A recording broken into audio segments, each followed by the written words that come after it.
اعوذ باللہ من الشیطان الرجیم، بسم اللہ الرحمن الرحیم۔ میں ہوں عبد المعید خان، حاضر ہوا ہوں ہم رکاب کے ساتھ۔ ناظرین، آج میں پھر سیر فی الارض کی باقی ماندہ گفتگو کو آگے بڑھاتا ہوں، بلا کسی تمہید کے۔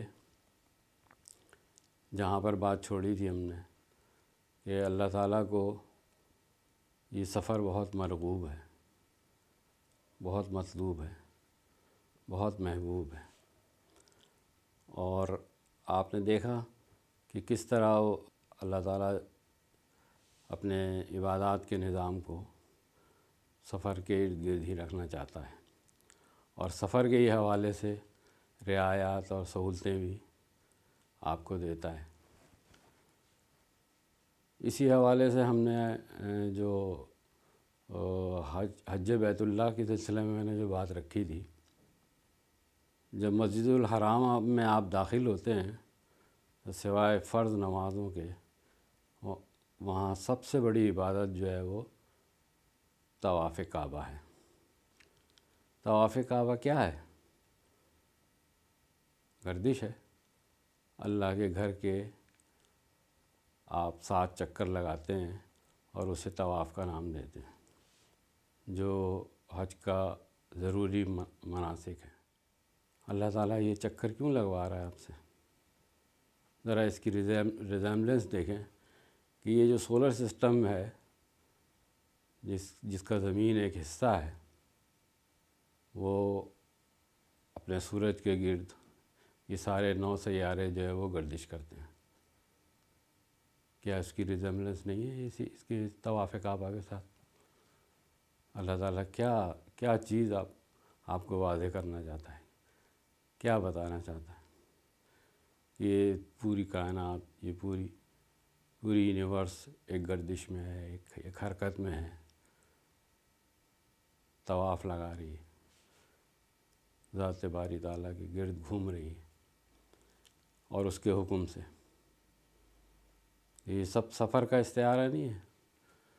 پھر آپ نے دیکھا کہ جو جلیل القدر انبیاء تھے، وہ سارے کے سارے جن کی زندگیوں میں طویل مسافرت نظر آتی ہے، حضرت یوسف علیہ السلام، جب ان کے بھائی انہیں کنویں میں چھوڑ کے چلے جاتے ہیں تو وہ کنویں سے نکل کر مصر کے پائے تخت تک پہنچ جاتے ہیں۔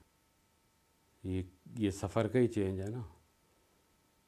سفر زندگی میں کیسی تبدیلیاں لے کے آتا ہے۔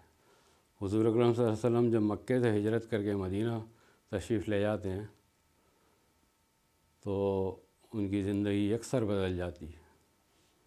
فتوحات کے گویا دروازے کھل جاتے ہیں، اور پھر پلٹ کر چند سالوں میں اسی مکہ کو آپ فتح کر لیتے ہیں۔ اور وہ منظر کہ جب سرداران مکہ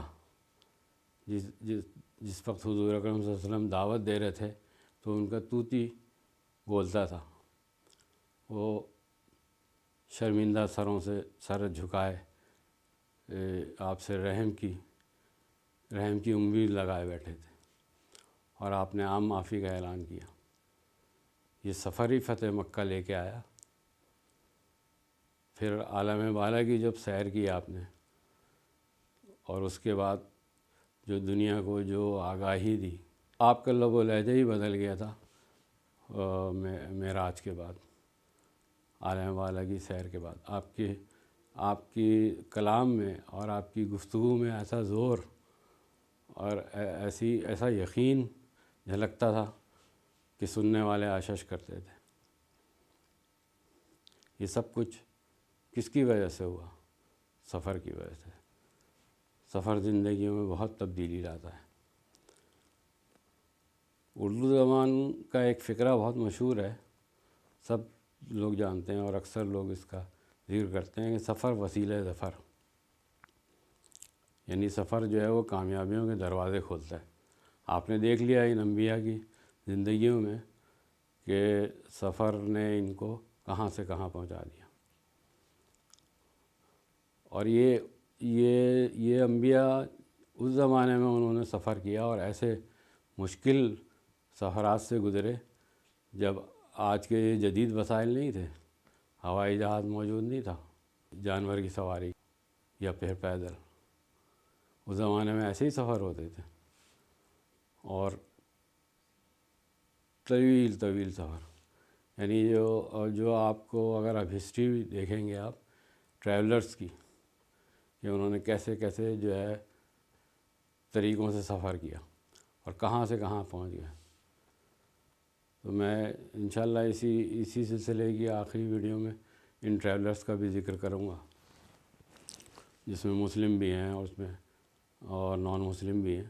کامیابیوں اور کامرانیوں کے دروازے کھولنے والا یہ سیرو فی الارض، اگر آپ اس کے کرشمے دیکھیں اور جاننا چاہیں کہ اس کے دنیا میں کیا کرشمے ہیں. آج جو یہ ارتقاء کا سفر انسان نے طے کیا ہے، جب اپنی جنگلوں والی زندگی سے نکل کر آج تہذیب و تمدن کی جو زندگی ہمیں نظر آتی ہے، اور جو یہ ٹیکنالوجی اور سائنس کی جو ترقیات نظر آتی ہیں، یہ ساری کی ساری اسی سیرو فی الارض سے جڑی ہوئی ہیں. اس راہ کے مسافر اور اس اللہ کی راہ کے مجاہد، یہ انہی کے کرشمے ہیں. وہ جب علم اور علم کے رازوں تک پہنچے تو انہوں نے دنیا کا نقشہ ہی بدل دیا. آج جو یہ جدید وسائل اور جو جدید ذرائع ہمیں نظر آتے ہیں، وہ سارے کے سارے اسی سیرو فی الارض کے ہی مرہون منت ہیں. جن لوگوں کے دل اور دماغ میں یہ سودا سمایا، اللہ نے بغیر کسی تعصب اور امتیاز کے انہیں اپنے رازوں تک، اپنے سیکریٹس تک پہنچایا. اس میں کوئی تعصب نہیں ہے اس میں، خواہ وہ آئنسٹائن ہو، خواہ وہ الہیثم ہو، خواہ وہ الخوارزمی ہو. ہم دیکھتے ہیں کہ یہ سیرو فی الارض کا ایک کرشماتی سفر، یہ انسان کو جنگل سے اور صحرا سے تہذیب و تمدن کی طرف لے آیا، جہالت سے علم کی طرف، انجماعت سے تحرک کی طرف، اور پستی سے بلندی کی طرف. اللہ تعالیٰ کی کچھ صفات ایسی ہیں جو اس نے انسانوں کو منتقل کی ہیں. اس میں سے یہ جستجو، تحقیق، ایجاد اور تخلیق کا جو ایک مادہ ہے وہ انسان کے اندر رکھا ہے. اسی تخلیق اور جستجو اور تحقیق کے جذبے نے انسان کو آج کہاں سے کہاں پہنچا دیا. یہ سب کا سب سیرو فی الارض کے ہی ہیڈ لائن میں آتا ہے. یہ خدائی صفت انسان کو بلندیوں پر لے گئی، اللہ تعالیٰ کے مخفی اور اخفا شدہ رازوں تک لے گئی. نیوٹن نے جب یہ قانون تجاذب، گریویٹیشنل لا دنیا کو روشناس کرایا اس سے، تو اس سے یہ پوری کائنات کی جو ترتیب ہے وہ سمجھ میں آئی لوگوں کے. پھر جہاں وہ نیوٹن نے سفر چھوڑا، اس سے آگے وہ آئنسٹائن گیا. پھر اس نے جو ہے یہ تھیوری آف ریلیٹیوٹی پیش کی، جس نے یہ بتایا کہ میٹر اور انرجی جو ہے ایک دوسرے میں انٹر کنورٹیبل ہیں. یہ سارا سفر جو ہے یہ انسانیت نے بلا کسی تعصب اور بغیر کسی امتیاز کے سفر کیا ہے. اس میں مسلم اور نان مسلم کی کوئی ڈویژن نہیں ہے.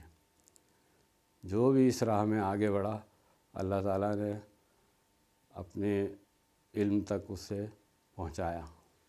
یہ انسان کی اپنی کمزوری ہے، غلطی ہے کہ وہ وہاں پہنچ کر بھی جو ہے وہ اللہ تک نہیں پہنچ سکا. سیرو فی الارض نے انسانوں کو ہر طرح سے ایجوکیٹ کیا، اسے سویلائز بنایا، اسے علم دانش اور حکمت و آگاہی کے لیے گامزن کیا. علوم کا ایک سلسلہ پیدا ہو گیا. جب آپ عناصر کے درمیان ری ایکشنز اور ملاپ کو دیکھتے ہیں تو کیمسٹری پیدا ہو گئی. جب آپ اس کی فزیک اور فزیکل چیزوں کو دیکھتے ہیں تو فزکس پیدا ہو جاتی ہے. جب آپ انسان کی باڈی کو دیکھتے ہیں اور اس کی فزیولوجی اور اس کی اناٹومی، انسان کے سارے اسٹرکچر پر بات کرتے ہیں تو اس سے میڈیکل سائنس وجود میں آ گئی. جب زمین کی سطح کو دیکھتے ہیں، زمین پر موجود پہاڑوں کو دیکھتے ہیں اور زمین کی اندر جو معدنیات موجود ہیں ان کو دیکھتے ہیں تو جیولوجی کا علم آ گیا. جب انسان کے اندر موجود غذا اور اس کے ہاضمے کا عمل دیکھتے ہیں، یا اور جو انسان کے اندر جو ریئیکشنز ہو رہے ہیں جب اس کو دیکھتے ہیں تو بایو کیمسٹری وجود میں آ گئی. گویا ایک علوم کا ایک بہاؤ ہے جو ہوتا چلا گیا اسی سے. غالباً غالب کا شعر ہے شاید، زندگی کیا ہے عناصر میں ظہور ترتیب، موت کیا ہے انہیں اجزاء کا پریشاں ہونا. اسی چیز کو اللہ تعالیٰ نے بڑے خوبصورت انداز میں جو لفظ آیت کا لفظ دیتا ہے اللہ تعالیٰ یا آیات کا، وہ یہ سب نشانیاں ہی ہیں. یہ سب اشارات، یہ سب جو ہے اس کائنات میں جو اس نے پیدا کیے ہیں، اس آفاق اور انفس میں جو پیدا کیے ہیں، یہ سیرو فی الارض اسی کی طرف دعوت ہے، اسی کی طرف جو ہے وہ قدم بڑھانا ہے. سیرو فی الارض کے راہ کے مسافر کو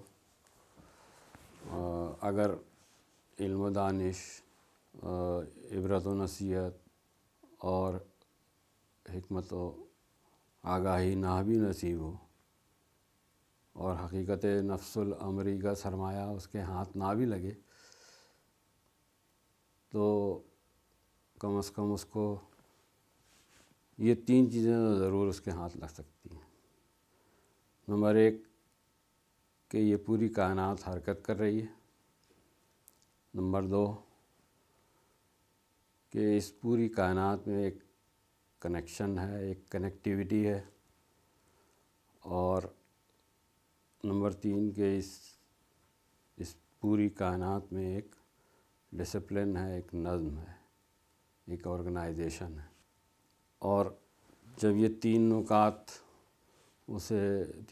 تک پہنچ جاتا ہے وہ، تو اسے پھر یہ پتہ چلتا ہے کہ یہ ساری کی ساری جو کائناتیں ہیں یا یہ جتنی بھی گیلیکسیز ہیں، کہکشائیں ہیں، وہ دراصل کسی ایک ہی ماخذ سے نکلی ہیں، کسی ایک ہی سورس سے نکلی ہیں. دوسری یہ کہ اس کو میں جو ارتباط ہے، جو اس میں جو باہم کنیکشن ہے، جو کنیکٹیوٹی ہے، وہ یہ ثابت کر رہی ہے کہ اس کو کوئی ایک ہی ہستی چلا رہی ہے. کیونکہ اگر ایک سے زیادہ ہستیاں ہوتی چلانے والی تو پھر کنیکشن کی جگہ پر کولیجن نظر آتا اور ڈسپلن اور آرگنائزیشن کی جگہ ڈسپرشن نظر آتا. تو یہ چیز یہ ثابت کرتی ہے کہ اس کو ایک ہی ہستی چلا رہی ہے اور وہ ہے ذات باری تعالیٰ. میں ایک اہم پہلو کی طرف نشاندہی کرنا چاہتا ہوں، وہ یہ کہ شارع جب کوئی حکم دیتا ہے تو اس کے پیچھے اس کی ایک منشا ہوتی ہے، اس کی ایک رضا ہوتی ہے. اور دوسری بات یہ ہوتی ہے کہ وہ جب اس حکم کے نفاذ کے لیے اور اس حکم کو نافذ کرنے کے لیے اس کا ماحول بھی بنا کر دیتا ہے، اس کا پس منظر بھی دیتا ہے. تو یہ حکم سیرو فی الارض کو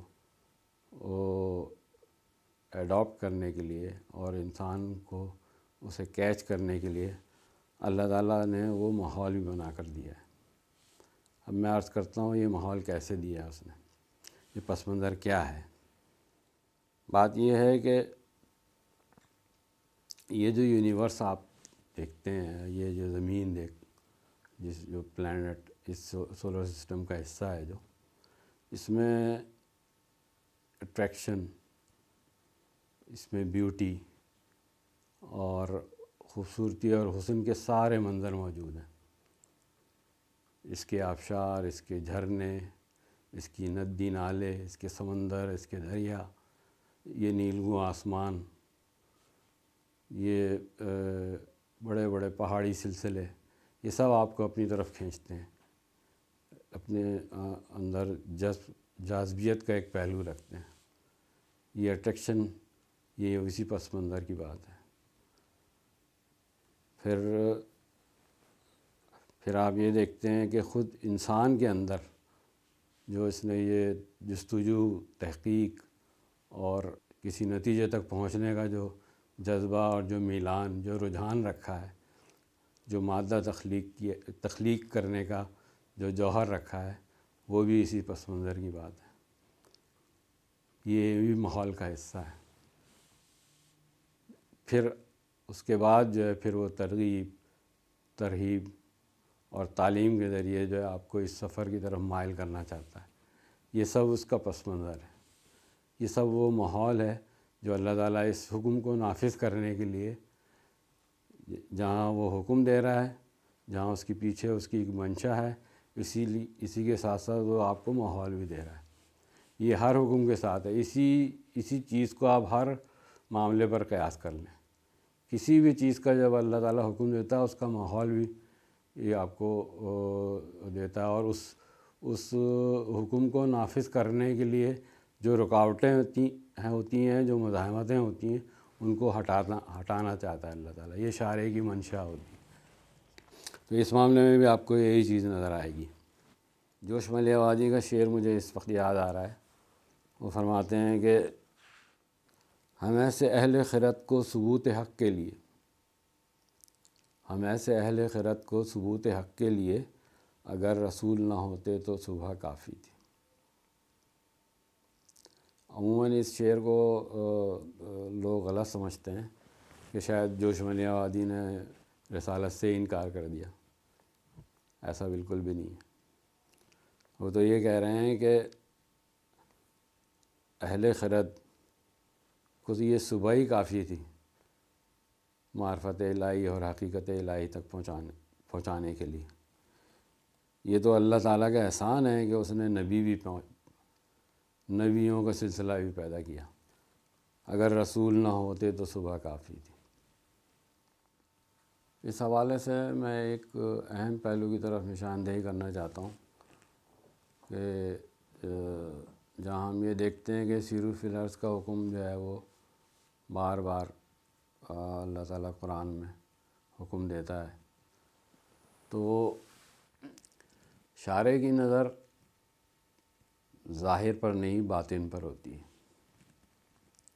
اور مشروع کی نظر ہمیشہ ظاہر پر ہوتی ہے، حکم کی شکل پر اور اس کی شیپ پر ہوتی ہے، جبکہ شارع جو ہے وہ اس کی نگاہ اس کے حاصل ما حصل پر ہوتی ہے۔ اگر ہم اسی حوالے سے بات کریں، سیروا فی الارض کے حوالے سے، تو شارع کی نظر جو ہے اس حقیقت نفس الامری کو تک انسان کی رسائی دینا ہے، جس میں کہ وہ اصل حقیقت تک پہنچے۔ جبکہ جب اس راہ کا مسافر جب آگے بڑھتا ہے اور جیسے جیسے وہ سفر طے کرتا ہے، تو وہ بالآخر اسی نتیجے پہ پہنچتا ہے جہاں شارع اسے پہنچانا چاہتا ہے۔ سیروا فی الارض کے کرشمے، تاریخ، اس کی برکات اور اس اکتساب علم کی تحریک میں جن لوگوں نے اپنا اپنا حصہ ڈالا ہے، سفر کے حوالے سے، علم کے حوالے سے، تاریخ کے حوالے سے، انشاءاللہ ان کا ذکر میں ایک چھوٹا سا جائزہ پیش کروں گا اگلی ویڈیو میں۔ اب مجھے اجازت دیں۔ اللہ حافظ۔